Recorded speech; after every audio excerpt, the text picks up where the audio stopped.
ng taong bayan yun. Tayo ang tutugon sa hinalaing natin. Ideal ba yung magnakaw? Yung anak mo nga magnakaw, papaluin mo eh. Do ordain, binasbasa natin, and promulgate this constitution. Ano problema ngayon? Anong ginagawa nila? Binaboy!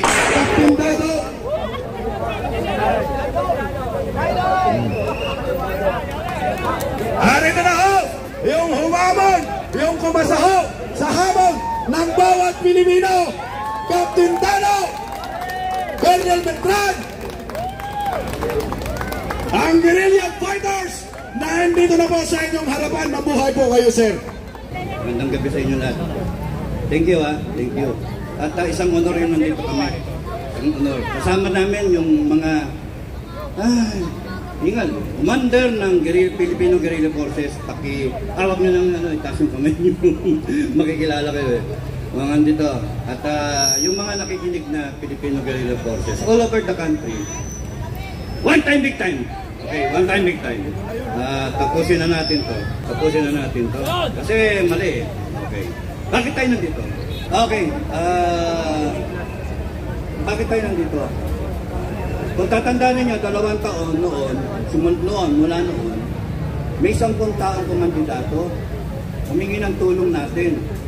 Humingi ng tulong, pinaunlakan natin. Pinakinggan natin yung sinasabi niya. At binigyan natin ng oras natin. Binoto pa natin. Ako binoto ko. Sa iba binoto. Pero ako binoto ko. Binigyan ko siya ng oras ko. Na kahit ako walang pakialam, binigyan ko siya ng oras. Ngayon, fast forward, 2 taon na lumipas. Bakit ako nandito? Bakit kayo nandito? O, bakit ka nandito? Nabudol! O, nabudol. -1, 31 million, -1. 30,999,999.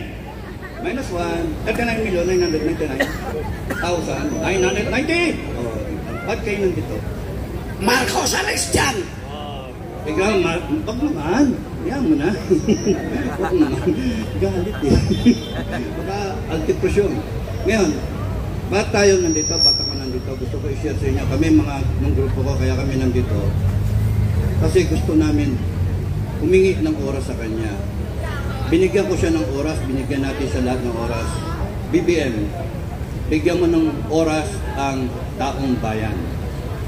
2 taon na lumipas. Masama ba yung magbigay ka ng oras para sa taong bayan? We are seeking redress. We are seeking redress for our grievances. We are seeking answers. Ano sila yung speaker? We are seeking answers for whatever na kayo nararamdaman ninyo. Mataas ang bilihin. Yung bigas na pangako. Saan damakal ang pangako ginawa? May pabahay. Nagawa ba? Hindi.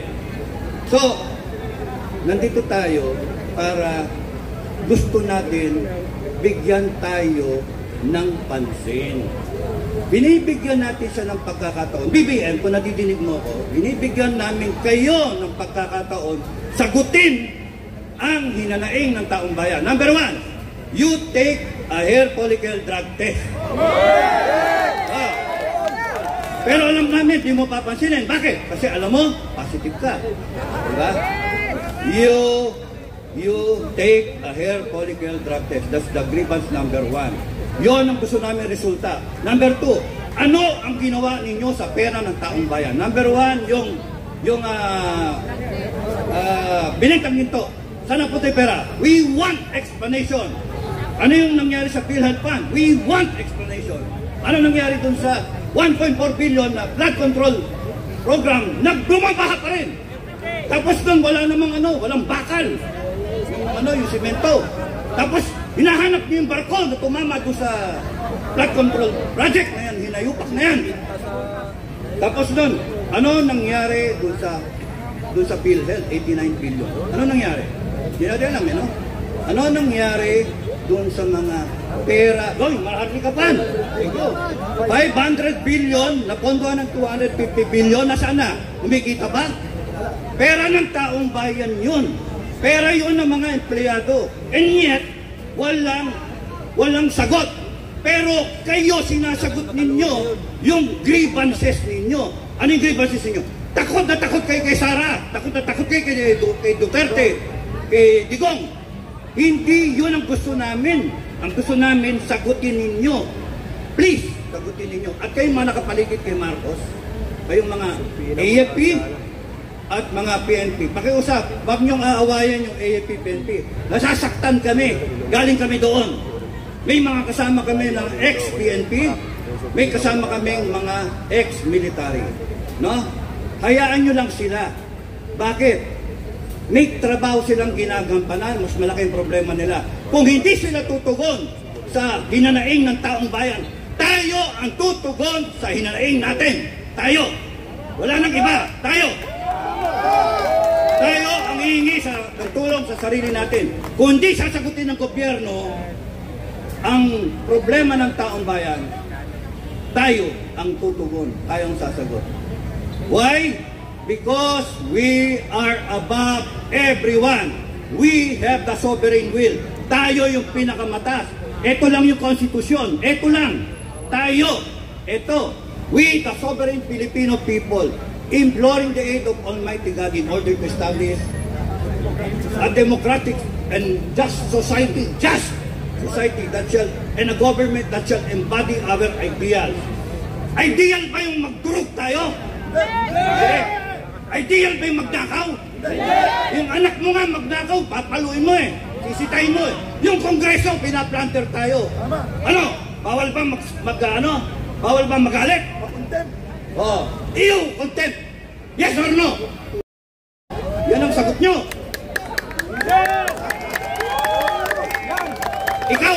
Ikaw, kilala mo kung sino ka, convicted ka, nagko-contempt ka ng tao. Baka maulan ako ng boses. Ikaw, oh, convicted ka, criminal. Anong ginagawa mo dyan? Diba? May bukas ka rin. No? Kaya nga, hindi dapat na inaapi. And now, what you're trying to do, after the people are saying lahat ng grievances nila, binabaliktad din yung konstitusyon. Ginagamit yung konstitusyon laban sa amin. Tama ba yun? Mali! Ba't ang nasagot nyo? We, the sovereign Filipino people, do ordain and promulgate this constitution. Batas natin yon, kaya hindi kahit sinong Supreme Court, kahit sinong lawyer na hindi naintindihan yan, talaga, sorry, hindi nyo naintindihan. We, the sovereign Filipino people, tayo ang masusunod. We, the sovereign Filipino people, walang Pilipinas kung walang taong bayan. Walang gobyerno ng Pilipinas kung walang taong bayan. Walang konstitusyon kung wala yung taong bayan. Tayo ang nag-ratify. Isa ako sa nag-ratify. Ikaw, matanda ka na rin. Oh, nag-ratify rin ito. Sino mga tatanda rito, mga senior? Nag-ratify kayo ng Constitution 1987. And we saw to it na meron tayong konstitusyon sa ngayon sa kagustuhan natin. To ordain, binasbasa natin, and promulgate this constitution. Anong problema ngayon? Anong ginagawa nila? Binaboy! Yun lang ang salita. Binaboy! Pinorkipig! Yung constitution natin. Huwag masyadong magalit. Puso! Oh! You are weaponizing the constitution laban sa Pilipino. Bakit? Makinig kayong lahat, tao sa gobyerno. From President, Vice President, love you Sara, Vice President, Congress, Senate, Armed Forces of the Philippines, 3 branches of government. Pakinggan ninyo. Galit ang taong bayan. Napakahirap bang intindihin nun? Galit ang taong bayan. Ako galit na eh. Matagal ako magpasensya. I have a high tolerance for pain. Hindi na, okay lang. Hiwa-hiwain nyo ko, tatawanan ko lang yun. Patakan nyo ng kalamansi at asin, tatawanan ko lang yun. Tanggalin nyo yung kuko ko, okay lang sa akin yun. Kuryentin nyo ko, okay lang sa akin yun. Dinala namin sa akademiyan. No? Uso paising nun eh. Kaya, pag kami nagre-reklamo na, ibig sabihin, matindi na ang galit ng taong bayan. Matindi na ang hinaing ng taong bayan. Kaya pag kami nagalit, wag na natin paabutin ito na kami mismo, BBM, makinig kayo down the line, wag nyo nang paabutin na kami mismo magdedeklara ng People's Court. Naintindihan nyo yung sinasabi ko? People's Court. Kami mismo ang liliti sa inyo. Kami mismo.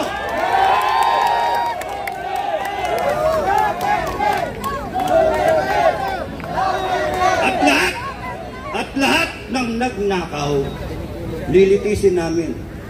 Ilalagay namin yung death penalty na ilang taon nyo nang hindi binalagay, binaon nyo sa limot habang kayo nagre-resolution 10, mga kayo. Mainit na naman ang ulo ko. Okay lang. Love you. Hindi ko naintindihan eh. Unsa man na. Yes, we are the sovereign Filipino government, the sovereign Filipino people, and we deserve respect. We deserve respect. Hindi tayo dapat takutin. Wala na ako ng boses ha. Hindi tayo pwedeng takutin. Pagkat lahat ng kanilang kapangyarihan, ano sabi sa konstitusyon? All power, all authority emanate from the people. And sovereignty resides with the people. So, bakit nyo kami inaaway? Bakit nyo kami tinatakot? Bakit nyo kami pinupokpok? Kay OJC, pinupok. Tama ba yun? Tama ba yun?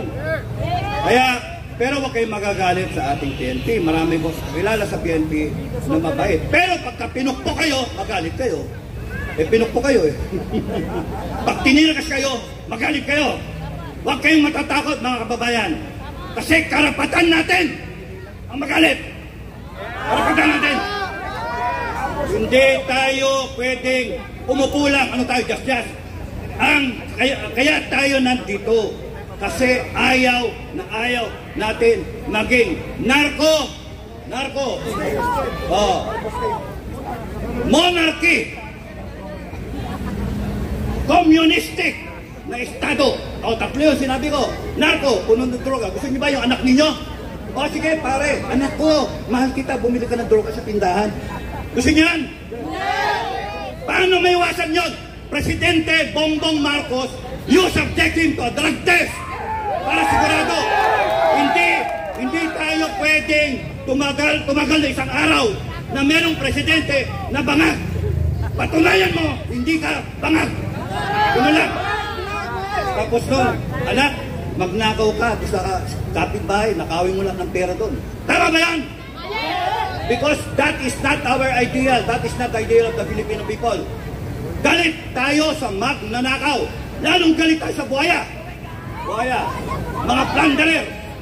Kaya dapat tumayo kayo mga kababayan. Bukas, one time, big time. Lahat ng pwede, pumunta kayo. Bawat Pilipino, pumunta kayo. Yung mga nasa probinsya, pumunta kayo sa probinsya ninyo. Ewan ko, mahalang traffic, mahalang aeroplano eh. Pumunta kayo sa inyong mga lugar at doon kayo sama-sama magtipon. Cebu, Mindanao, lahat ng area. At kunan ninyo, mag-live kayo, ipakita nyo at minomonitor tayo ng Amerika. Gusto nilang makita na lahat tayo nagagalit. Hindi pwede ito. Hindi pwede. We, the sovereign people, will say, it is enough. Ayaw na namin ito. Maraming salamat sa inyo lahat. God bless everyone.